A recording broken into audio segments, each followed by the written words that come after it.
इस कहानी की शुरुआत में हमें दो क्लाउन फिश मर्लिन और कोरल को दिखाया जाता है। मर्लिन अपनी पत्नी कोरल के साथ ग्रेट बैरियर रीफ में एनिमोल में रहता है और वहाँ उनके 400 से ज्यादा बच्चे होते हैं, लेकिन वो सभी अंडे में ही होते हैं। मर्लिन उनका नाम मास्टर मर्लिन और मास्टर कोरल रखता है, लेकिन कोरल को वो नाम पसंद नहीं आता, इसीलिए उनका नाम नीमो रखती है। मर्लिन और कोरल इस बात से खुश होते हैं कि वो कुछ दिनों में मॉम डैड बन जाएंगे और वो दोनों अपनी पहली मुलाकात को याद करते हुए मस्ती करते हैं। तभी वहाँ एक बारकुटा मछली हमला कर देती है और उससे लड़ते समय कोरल मर जाती है। वहीं उसके अंडे भी बारकुटा खा जाती है, लेकिन जब मर्लिन को होश आता है तो वो देखता है कि कोरल मर चुकी है और उसके सारे अंडों में से एक अंडा वहाँ बच जाता है और मर्लिन उस अंडे को, जिसका नाम नीमो होता है, उससे वादा करता है कि उसे कभी कुछ नहीं होने देगा। कहानी में हमें कुछ साल बाद का समय दिखाया जाता है कि नीमो अब बड़ा हो चुका है और उसका स्कूल का पहला दिन होता है। नीमो अपने पिता को स्कूल जाने के लिए उठाता है, तभी नीमो एक पौधे में फंस जाता है। तभी उसके पिता मर्लिन उसे बाहर निकालकर पूछते हैं कि उसे चोट तो नहीं आई। नीमो अपने डैड को बताता है कि वो बिल्कुल ठीक है, लेकिन मर्लिन बारकोडा फिश के हमले के बाद नीमो के लिए काफी चिंतित रहते हैं। साथ ही नीमो का एक पंख भी छोटा होता है, इसीलिए मर्लिन उसे स्कूल नहीं भेजना चाहते, लेकिन नीमो जिद करता है और स्कूल जाने के लिए काफी उत्साहित दिखाई देता है। मर्लिन नीमो को सुरक्षा के लिए घर से बाहर निकालने का तरीका बताते हैं ताकि नीमो किसी फिश का शिकार ना हो। फिर वो स्कूल के लिए निकल जाते हैं, जहाँ नीमो अपने डैड मर्लिन से रास्ते में ढेर सारे सवाल पूछता है। फिर वो स्कूल पहुँच जाते हैं। मर्लिन स्कूल के टीचर से बात करते हैं तो उनसे एक मछली, जो कि स्कूल का टीचर होता है, वो कहता है कि तुम एक क्लाउन फिश यानी कि एक जोकर हो, तो तुम हमें एक जोक सुनाओ। तो मर्लिन कहते हैं कि देखिए, सबको यही गलतफहमी होती है क्योंकि क्लाउन फिश जोकर नहीं, मछलियों की एक जाति है। लेकिन फिर भी वो मर्लिन को एक जोक सुनाने को कहते हैं, लेकिन मर्लिन जोक भूल जाता है। तभी कुछ मछलियाँ नीमो के पास आती है और नीमो से बातचीत करता है। वहाँ मिस्टर रे भी आ जाते हैं, जो कि स्कूल के एक टीचर होते हैं, और वो सभी बच्चों को समुद्र दिखाने ले जाते हैं। मिस्टर रे नीमो से एक सवाल पूछते हैं कि वो किस तरह के घर में रहता है, मगर नीमो उसका जवाब नहीं दे पाता। मर्लिन मिस्टर रे के पास जाते हैं और उन्हें बताते हैं कि नीमो का एक पंख छोटा है, इसीलिए उसे कुछ देर आराम करने दिया जाए। तो मिस्टर रे मर्लिन से कहते हैं कि आप चिंता ना करें, सभी बच्चे साथ रहेंगे। ये कहकर रे चले जाते हैं। फिर हमें दिखाया जाता है कि मिस्टर रे सभी बच्चों को गहरी खाई के पास ले जाते हैं। मर्लिन को भी इस बारे में पता चल जाता है, जिससे वो परेशान होते हैं और वो भी गहरी खाई की तरफ चले जाते हैं। नीमो समुद्र में पहली बार अलग अलग चीजों को देखकर काफी खुश होता है और मिस्टर रे सभी बच्चों को सोमेलेटिक साइनोबैक्टीरिया दिखाते हैं। तभी नीमो और उसके कुछ दोस्त सभी बच्चों से दूर हो जाते हैं और उन्हें वहाँ एक स्पीड बोट दिखाई देती है। तभी शेल्डन, जो कि एक दरियाई घोड़ा होता है, वो उस बोट को हाथ लगाने की कोशिश करता है और उसे देखकर स्टारफिश पर्ल भी ऐसा करती है। तभी वहाँ मर्लिन आ जाता है और नीमो पर गुस्सा हो जाता है, क्योंकि उसे लगता है कि अगर वो टाइम पर नहीं पहुँचा होता तो नीमो भी खुले पानी में चला जाता और वो नीमो को स्कूल आने से मना कर देता है। लेकिन मिस्टर रे मर्लिन को समझाते हैं कि उन पर भरोसा रखे, वो नीमो का ख्याल रखेंगे। तभी नीमो उस स्पीड बोट के पास चला जाता है और उसे हाथ लगाता है। मर्लिन उसे वापस आने के लिए आवाज देता है। जब नीमो बोट के पास से वापस आ रहा होता है, तब उसे गोताखोर पकड़ लेते हैं और वहाँ से चले जाते हैं। नीमो को बचाने के लिए मर्लिन शिप के पीछे पीछे जाता है, लेकिन उसे बोट दिखाई नहीं देती। तभी मर्लिन एक फिश से टकराता है, जिसका नाम डोरी होता है। डोरी मर्लिन की शिप को ढूंढने में मदद करती है। हमें कहानी में बताया जाता है कि डोरी को भूलने की बीमारी होती है, जिसकी वजह से वो मर्लिन को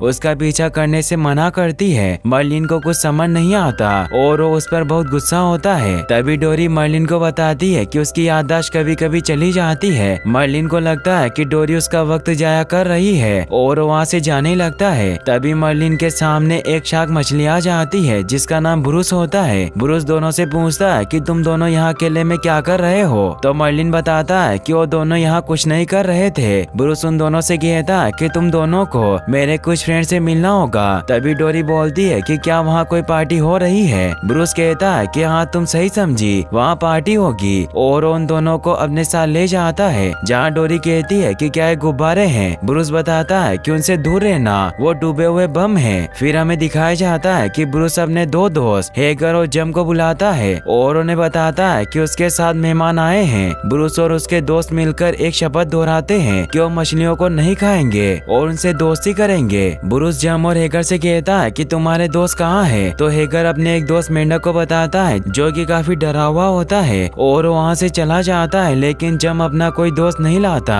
और मर्लिन को अपना दोस्त बनाता है। ब्रूस अपना नाम बताता है और कहता है कि उसे मछली खाए हुए 3 हफ्ते हो गए। वहीं डोरी भी अपने बारे में बताती है। ब्रूस मर्लिन से उसके बारे में पूछता है, तब मर्लिन बताता है कि वो एक क्लाउन फिश है। ये सुनकर जम उसे जोक सुनाने को कहता है। मर्लिन उन्हें एक जोक सुनाने लगता है, तभी उसकी नजर एक वाटर ग्लास में पड़ती है जो कि एक गोताखोर ने लगाई हुई थी। वाटर ग्लास के ऊपर कुछ लिखा होता है। डोरी उसे शाह के पास पढ़वाने लेकर जाती है। मर्लिन और डोरी आपस में ग्लास को खींचते हैं जिससे कि डोरी के नाक पर लग जाती है और खून निकल जाता है। तभी ब्रूस को खून की खुशबू आती है। वो डोरी और मर्लिन को खाने की कोशिश करता है, लेकिन उसे ऐसा करने से जम और हेजर रोकते हैं, लेकिन ब्रूस उनकी नहीं सुनता। तभी मर्लिन और डोरी अपनी जान बचाने के लिए भागते हैं और ब्रूस को रोकने के लिए जम और हेजर भी उसके पीछे भागते हैं। मर्लिन और डोरी दोनों एक शिप में फंस जाते हैं। तभी ब्रूस उन पर हमला करता है। तभी डोरी को इंग्लिश में एस्केप लिखा हुआ दिखता है, मगर मर्लिन को पढ़ना नहीं आता, इसीलिए डोरी उसे बताती है कि हिंदी में इसका मतलब निकास होता है और वो दोनों उस रास्ते से निकल जाते हैं। मर्लिन डोरी से बोलता है कि तुम्हें तो पढ़ना आता है, तो तुम वाटर गिलास पर जो लिखा है उसे पढ़ो। ब्रूस उन पर हमला करने की कोशिश करता है। तभी वो एक लोहे की रोड को मुंह से निकाल कर फेंक देता है और वो रोड पानी में डूबे हुए बॉम्ब से टकरा जाती है और ब्रूस और उसके दोस्त वहाँ से भाग जाते हैं। बॉम्ब के फटने से पानी में एक बड़ा धमाका होता है। वही हमें नीमो को दिखाया जाता है कि जो कि शेरमैन के दांत के क्लिनिक में एक फिश टैंक में होता है। नीमो टैंक में बहुत सारी मछलियों को देखकर डर जाता है और उनसे पूछता है कि मुझे घर जाना है। तभी नीमो को एक स्टार फिश जिसका नाम पीच होता है वो बताती है कि तुम्हारे पापा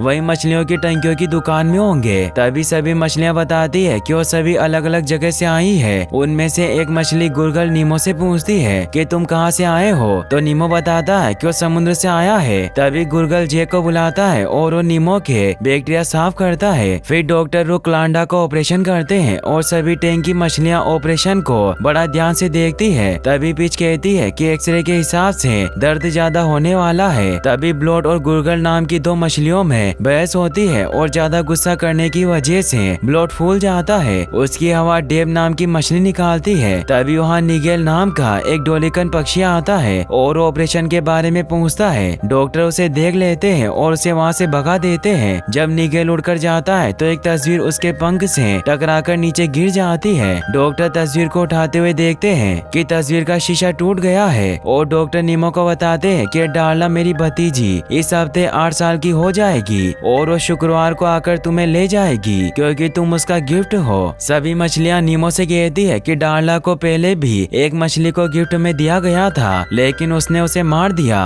और उसका अंतिम संस्कार क्लिनिक के टॉयलेट में हुआ था। ये सब देखकर नीमो डर जाता है। वो कहता है कि मुझे नहीं जाना उस लड़की के साथ, मुझे मेरे घर जाना है। लेकिन नीमो फिश टैंक के फिल्टर पाइप में फंस जाता है, इसीलिए सारी मछलियाँ नीमो को बचाने भागती है, लेकिन उन्हें गिल नाम की एक मछली ऐसा करने से मना कर देती है। नीमो गिल से पूछता है कि क्या आप मेरी मदद करोगे, तो गिल मना कर देता है और खुद को वहाँ से निकलने को कहता है। तभी नीमो कहता है कि मेरा एक पर खराब है, तो गिल कहता है कि हमें तो कोई फर्क नहीं पड़ा क्योंकि गिल का भी एक पर नहीं होता और नीमो खुद से कोशिश कर बाहर निकल जाता है। वहीं डोरी और मर्लिन वाटर ग्लास में होते हैं जो कि एक डूबी हुई नाव में अटका होता है और वो दोनों होश में आ जाते हैं। तभी वो नाव अचानक से खिसक जाती है और दूसरी चट्टान से टकराकर रुक जाती है, लेकिन वाटर ग्लास अंधेरी खाई में गिर जाता है। डोरी मर्लिन का हाथ पकड़कर खाई के अंदर ले जाती है जहाँ उन्हें कुछ दिखाई नहीं देता। वहीं थोड़ी अंदर जाने के बाद उन्हें कुछ रोशनी दिखाई देती है और वो दोनों रोशनी के पास पहुंच जाते हैं, मगर वो रोशनी एंगलर फिश की होती है जो उन पर हमला कर देती है। मर्लिन और डोरी भागने लगते हैं। भागते समय मर्लिन को वाटर ग्लास दिखाई देता है। डोरी ग्लास पर लिखे अक्षर को पढ़ने की कोशिश करती है, लेकिन एंगलर फिश हमला कर देती है और उसे बचाने की कोशिश में एंगलर फिश वाटर ग्लास में फंस जाती है। नीमो के पिता डोरी से पूछते हैं कि ग्लास पर क्या लिखा था, तो डोरी कहती है कि ग्लास पर पी शर्मिन 42 वोलिबी वेस्ट सिडनी लिखा है। आमतौर पर डोरी भूल जाती है लेकिन उसे याद रह जाता है। वही नीमो जो कि फिश टैंक में सोया हुआ था उसे जैक्स अपने पास बुलाता है और ब्लोड नीमो को बताता है कि हमने तुम्हें महाज्वालामुखी वाला ओकाला की चोटी पर बुलाया है तुम्हें टैंक मछली संगठन का सदस्य बनाने के लिए। ब्लॉट नीमो से बोलता है कि तुम्हें इस ज्वालामुखी को पार करना होगा और टैंक की सारी मछलियाँ जोर जोर से चिल्लाने लगती है। नीमो ज्वालामुखी को पार कर लेता है। गिल नीमो का नाम शहंशाह रख देता है। गिल कहता है कि नीमो हम में से एक है और हम नीमो को डार्ला के हवाले नहीं कर सकते। गिल एक प्लान बनाता है। वो बताता है कि नीमो सबसे छोटा है इसीलिए वो फिल्टर में आ जा सकता है और फिल्टर के फैन में पत्थर फंसा देगा। ऐसा करते ही फैन रुक जाएगा और टैंक गंदा होने लगेगा। तो डॉक्टर टैंक को साफ करने के लिए सभी मछलियों को बाहर निकालेंगे और अलग अलग थैली में रखेंगे। फिर नीमो लुढ़क कर खिड़की से बाहर निकल जाएगा और सड़क को पार करते हुए समुद्र में चला जाएगा। ऐसा करने से सभी आजाद हो जाएंगे। नीमो फिल्टर को खराब करने के लिए तैयार हो जाता है। वही नीमो के डेड डोरी के साथ होते हैं। मर्लिन को एक मछलियों का झुंड दिखाई देता है जो कि पानी में गोल गोल घूम रहा होता है। मर्लिन उनसे बात करने जाते हैं मगर वो मछलियाँ मर्लिन की बात नहीं सुनती और वहाँ से चली जाती है। मर्लिन डोरी के पास आकर कहते हैं कि वो डोरी को अपने साथ नहीं ले जाना चाहते। डोरी उनसे नाराज हो जाती है। तभी वहाँ वापस मछलियों का झुंड आ जाता है और डोरी से पूछता है कि क्या ये आपको छेड़ रहा है। तो मर्लिन कहते हैं कि उसे नहीं छेड़ रहे। फिर मछलियों का झुंड मिलकर अलग अलग आकृतियाँ बनाकर उन्हें चिढ़ाते हैं। तो मर्लिन वहाँ से चले जाते हैं। डोरी उन मछलियों के झुंड से पी शर्मिन 42 वोलिबिया सिडनी के बारे में पूछती है। तो मछलियाँ कहती है कि हमें पता है तुम्हें पहले ESC को पार करना होगा और वो अलग अलग आकृतियाँ बनाकर डोरी और मर्लिन को रास्ता बताती है और मर्लिन शुक्रिया बोलकर वहाँ से चले जाते हैं। तो मछलियाँ डोरी को कहती है कि जब आप सुरंग से निकलो तो सुरंग के बीच में से निकलना, ऊपर से नहीं। तो डोरी उन्हें बोलती है कि मैं याद रखूंगी और वहाँ से चली जाती है। मगर डोरी सुरंग को देखकर भूल जाती है और मर्लिन उसे कहते हैं कि हमें सुरंग के ऊपर से चलना चाहिए और ऊपर से चले जाते हैं। मगर डोरी को एक जेलीफिश का बच्चा दिखाई देता है और उसे छू लेती है। तो डोरी को कांटा चुभ जाता है। मर्लिन जब डोरी का कांटा निकालते हैं तब उन्हें बहुत सारी जेलीफिश घेर लेती है लेकिन डोरी उनके ऊपर कूदने लगती है। मर्लिन डोरी से एक गेम खेलने को कहते हैं जिसमें उन्हें सिर्फ जेलीफिश का बस ऊपर का हिस्सा ही छूना है और जो सबसे पहले सुरंग से बाहर निकलेगा वो जीत जाएगा। लेकिन मर्लिन पहले बाहर आ जाते हैं और डोरी जेलीफिश में फंस जाती है। तो मर्लिन डोरी को जेलीफिश से बचा लेते हैं लेकिन दोनों बेहोश हो जाते हैं। वही नीमो और गिल आपस में बातें करते हैं और जब कुछ समय बाद डॉक्टर टॉयलेट में जाते हैं तो नीमो फिल्टर को खराब करने के लिए फिल्टर के अंदर चला जाता है। गिल उसे पत्थर देते हैं और नीमो को बताते हैं कि वो फिल्टर के पंखे में पत्थर फंसा दे जिससे कि पंखा घूमना बंद हो जाएगा।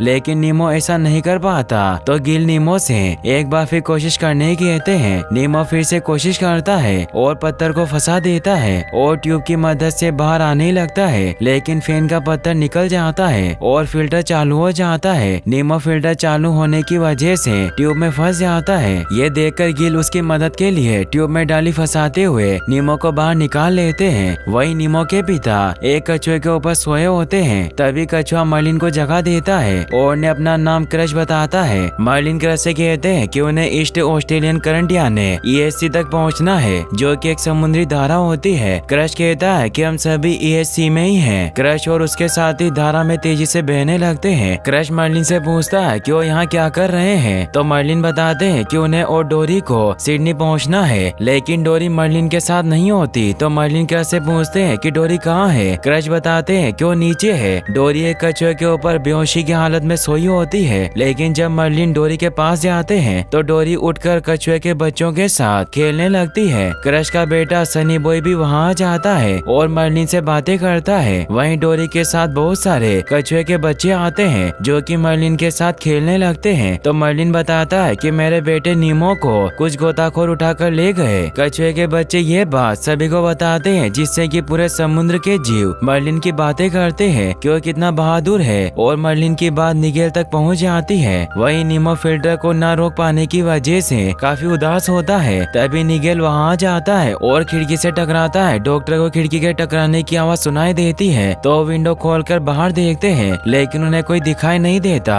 डॉक्टर विंडो खुली छोड़कर वापस चले जाते हैं और निगेल अंदर आ जाता है और वो नीमो को बताता है कि नीमो के पिता उसे ढूंढते हुए आ रहे हैं। गिल नीमो से कहता है कि मर्लिन ने शार्क से लड़ाई की पर नीमो को विश्वास नहीं होता। तो निगेल नीमो को कहता है कि उनका नाम मर्लिन है और अब सिडनी आ रहे हैं। नीमो कहता है कि वो मेरे डेड है और निगेल मर्लिन मर्लिन के पूरे सफर की कहानी सुनाता है। यह सुनकर नीमो काफी खुश होता है। वो फिल्टर को फिर से रोकने के लिए फिल्टर के पास चला जाता है। नीमो फिल्टर में पत्थर फंसाकर उसे रोक देता है। गिल सभी मछलियों से टैंक को गंदा करने की कहता है। गिल बताता है कि डार्ला के आने में अभी 48 आवर्स बाकी है। वही मर्लिन और डोरी जो कि क्रश के साथ होते हैं। क्रश मर्लिन को कहता है कि उन्हें अब दारा से बाहर निकलना है। मर्लिन क्रश से पूछता है कि जो सामने बोर्ड दिख रहा है क्या हमें वहाँ से बाहर निकलना है। क्रश कहता है कि तुम्हें एक पार्टनर चुनना होगा। तो डोरी मर्लिन को चुनती है और सनी उन्हें बाहर निकालने के लिए पीछे से धक्का दे देता है। मर्लिन डोरी धारा में बहते हुए बाहर निकल जाते हैं। क्रश आकर उन्हें सिडनी का रास्ता बताते हुए कहता है कि तुम्हें सीधा जाना है। डोरी और मर्लिन सीधे जाते हैं लेकिन उन्हें काफी टाइम लगता है। लेकिन मर्लिन को पता चलता है कि वो सीधे नहीं जा रहे बल्कि गोल गोल घूम रहे हैं। तो डोरी कहती है कि हमें किसी से रास्ता पूछना चाहिए। तभी उन्हें वहाँ एक व्हेल मछली दिखाई देती है और डोरी उससे कहती है कि मर्लिन के बेटे नीमो को कुछ गोताखोर उठाकर ले गए और उसे बचाने के लिए हमें सिडनी जाना है। क्या आप हमें रास्ता बता सकती हैं? लेकिन व्हेल कोई जवाब नहीं देती। तो डोरी व्हेल की आवाज निकालती है मगर फिश वहाँ से चली जाती है और पीछे से आके उन दोनों को अपने मुंह में बंद कर लेती है। वही नीमो और बाकी मछलियाँ डॉक्टर के आने का इंतजार करती है। डॉक्टर वहाँ पर आ जाते हैं। डॉक्टर फिश टैंक को देखते हैं कि वो काफी गंदा हो गया है। इसीलिए डॉक्टर अपने असिस्टेंट से कल का पहला अपॉइंटमेंट कैंसिल करने को कहते हैं। वो डार्ला के आने से पहले टैंक को साफ करना चाहते हैं। यह सुनकर नीमो खुश होता है। वही मर्लिन और डोरी व्हेल के मुंह में होते हैं। मर्लिन व्हेल के मुंह से निकलने की कोशिश करते हैं लेकिन ऐसा नहीं कर पाते और थक कर नीचे बैठ जाते हैं। डोरी जिसकी याददाश्त थोड़े समय के लिए चली जाती है इसलिए डोरी व्हेल के मुंह में मस्ती करती है लेकिन अचानक व्हेल हिलने लगती है। तभी मर्लिन पूछते है कि क्या हो रहा है। डोरी व्हेल से उसकी भाषा में पूछती है तो व्हेल अचानक से आवाज करती है और व्हेल के मुंह का पानी उसके गले की तरफ जाता है। तो मर्लिन चिल्लाते है कि डोरी ने क्या किया लेकिन व्हेल एक बार फिर से आवाज करती है। तो डोरी कहती है कि व्हेल उन्हें कहना चाहती है कि वो दोनों उनके गले की तरफ चले जाएं। मर्लिन कहता है कि व्हेल उन्हें खाना चाहती है और दोनों झगड़ा करने लगते हैं। व्हेल तभी अपनी जीभ ऊपर उठा लेती है और पानी के साथ साथ मर्लिन और डोरी भी अंदर जाने लगते हैं लेकिन वो व्हेल की जीभ को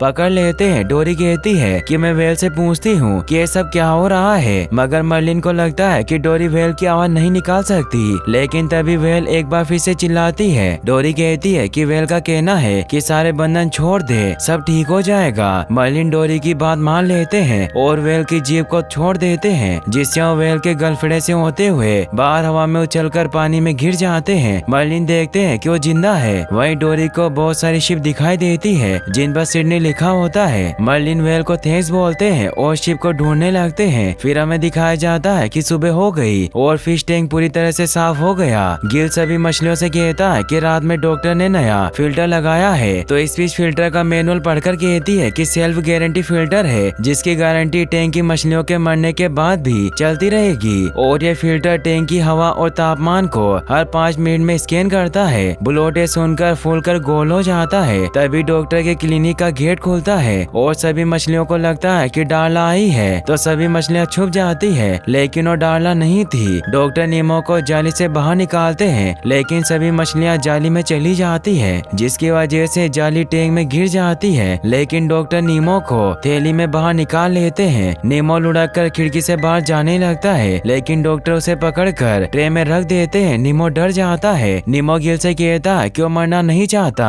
गिल नीमो से वादा करता है कि उसे मरने नहीं देगा मगर वहाँ डार्ला आ जाती है। डार्ला के आने से सारी मछलियाँ डर जाती है। वहीं फिर मर्लिन और डोरी पानी के ऊपर तैर रहे होते हैं तो उन्हें एक डेलिकन जेरल आकर खा जाता है मगर मर्लिन और डोरी उसके पेट में उछल कूद करते हैं। इस वजह से जेरल खांसने लगता है और उसे खांसा देखकर निगेल उसके पास आ जाता है। जेरल जब मुंह खोलता है तो निगेल उसके सर में मारता है जिससे जेरल के मुंह में फंसी मछलियाँ बाहर आ जाती है। मर्लिन बाहर आते ही कहते हैं कि मुझे अपने बेटे नीमो को ढूंढना है। तो निगेल जेरल से कहता है कि यह तो वही मर्लिन है जिसकी बात हम कर रहे थे। मर्लिन और डोरी वहाँ से भाग जाते हैं लेकिन वहाँ ढेर सारी बतख होती है जो उन्हें खाना चाहती है। निगेल उनके पीछे जाता है और उन्हें कहता है कि अगर तुम्हें जिंदा रहना है तो मेरी चोंच में बैठ जाओ। लेकिन मर्लिन कहते हैं कि हम तुम्हारी चोंच में आकर जिंदा कैसे रहेंगे। तो निगेल कहता है कि मैं तुम्हारे बेटे को जानता हूँ जो कि नारंगी है, उसका एक पर भी छोटा है। ये सुनकर मर्लिन उछल जाते हैं। निगेल मर्लिन और डोरी को अपनी चोंच में बिठाकर उड़ जाता है लेकिन लेकिन वहाँ बेटी बतख उनका पीछा करती है, लेकिन निगेल उन्हें एक शिप के कपड़े में उलझाकर भाग जाता है। फिर हमें डार्ला को दिखाया जाता है जो कि फिश टैंक को उंगली से बजा रही होती है, लेकिन डार्ला को उसके अंकल बुलाते हैं और उसके दांत को देखने लगते हैं। डार्ला उनसे कहती है कि मैं एक पिराना हूँ, मैं सबको काटती हूँ। डॉक्टर कहते हैं कि पिराना एक मछली है जैसे तुम्हारा गिफ्ट है, और डॉक्टर नीमो को लेने जाते हैं, लेकिन डॉक्टर देखते हैं कि नीमो मर गया, मगर नीमो मरने की एक्टिंग कर रहा होता है। ब्लॉट कहता है कि वो मरने की एक्टिंग क्यों कर रहा है, तो गिल कहते हैं कि डॉक्टर उसे टॉयलेट में फ्लश कर देंगे ताकि वो बाहर निकल जाए, लेकिन डॉक्टर उसे डस्टबिन में डालने जाते हैं तो वहाँ निगेल आ जाता है। मर्लिन पूछते हैं कि नीमो कहाँ है, तो मछलियाँ कहती है कि डेंटिस्ट के पास। मर्लिन निगेल को अंदर जाने को कहते हैं, मगर वो मना कर देता है। फिर मर्लिन उसके मुंह के अंदर उछलते हैं, इसीलिए निगेल अंदर चला जाता है। निगेल को देखकर डार्ला डर जाती है। निगेल डॉक्टर पर हमला कर देता है। यह सब देखकर डार्ला जोर जोर से चिल्लाने लगती है, तो डॉक्टर डार्ला को हिलने और चिल्लाने को मना करते हैं। डॉक्टर के हाथ से नीमो गिर जाता है, इसीलिए निगेल रुक जाता है, तो डॉक्टर निगेल को पकड़ लेते हैं और विंडो से बाहर करके विंडो बंद कर देते हैं। डार्ला नीमो को हाथ में उठाकर जोर जोर से हिलाती है। गिल सभी मछलियों को हाकानुमा की चोटी पर बुलाता है और वो चोटी के मुंह पर जाकर बैठ जाता है। ब्लॉट और बाकी मछलियाँ चोटी को धक्का देकर टेढ़ा कर देते हैं और जैक्स बुलबुले छोड़ देता है। ऐसा करने से गिल टैंक से बाहर निकल जाते हैं और डार्ला के सर पर कूदते हैं, जिससे कि वो नीमो को हाथ में से छोड़ देती है। वही नीमो एक ट्रे में गिर जाता है और नीमो जिस थैली में कैद था वो फूट जाती है। गिल भी नीमो के पास ट्रे में आकर गिरता है और नीमो से कहता है कि शहंशाह घर जाकर अपने अब्बू से मेरा सलाम कहना।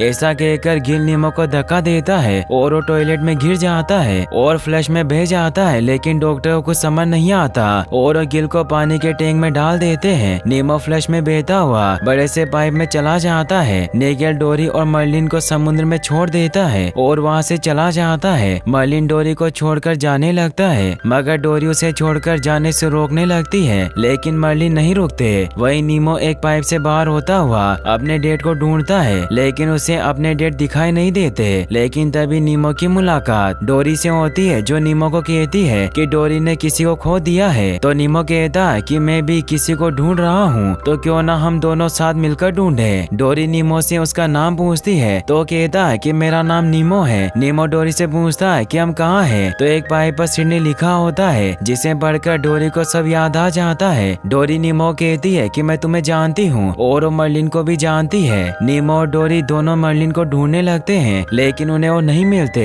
तो वो दो केकड़ों से पूछते हैं कि उन्होंने यहाँ से नारंगी कलर की मछली को जाते देखा है, तो केकड़े उन्हें बताने से मना करते हैं। तो डोरी एक केकड़े को पानी से बाहर निकाल देती है, तो केकड़ा कहता है कि उसने उन्हें जाते देखा है। डोरी और नीमो केकड़े की बताई हुई दिशा की तरफ जाते हैं। मर्लिन अकेले घर की तरफ जा रहे होते हैं, तभी उन्हें नीमो की आवाज सुनाई देती है और वो देखते हैं कि डोरी और नीमो एक साथ हैं। मर्लिन नीमो को देखकर खुश होते हैं और एक दूसरे से गले मिलते हैं, लेकिन वहाँ कुछ मछुआरे जाल फेंक देते हैं, जिसमें डोरी फंस जाती है और डोरी को बचाने के लिए नीमो जाल के अंदर चला जाता है। जाओ सभी मछलियों से कहता है कि नीचे की तरफ तैरिए। सारी मछलियाँ नीचे की तरफ तैरती है और जाल नाव से टूट जाता है और सारी मछलियाँ जाल से बाहर निकल जाती है, लेकिन नीमो जाल में दब जाता है, जहाँ डोरी और उसके पिता मिलकर नीमो को निकालते हैं और नीमो को होश आ जाता है। हमें दिखाया जाता है कि मर्लिन नीमो को स्कूल जाने के लिए उठा रहे होते हैं और दोनों रेस लगाते हुए स्कूल पहुंचते हैं। मर्लिन स्कूल के टीचर को जोक सुनाते हैं। नीमो अपने नए दोस्त के साथ मिस्टर रे के पास जाता है। मिस्टर रे पूछते हैं कि ये कौन है। नीमो बताता है कि ये मेरा दोस्त है स्कॉट, जो कि एक कछुआ होता है। तभी वहाँ 3 शार्क ब्रूस और उसके 2 दोस्त आ जाते हैं और वो कहते हैं कि डरिए मत, हम अपने क्लब की न्यू मेंबर डोरी को छोड़ने आए हैं। वही नीमो अपने पिता से मिलने आता है और ने लव यू बोलता है। फिर वो मिस्टर रे के साथ चला जाता है और यहीं पर इस मूवी की हैप्पी एंडिंग हो जाती है।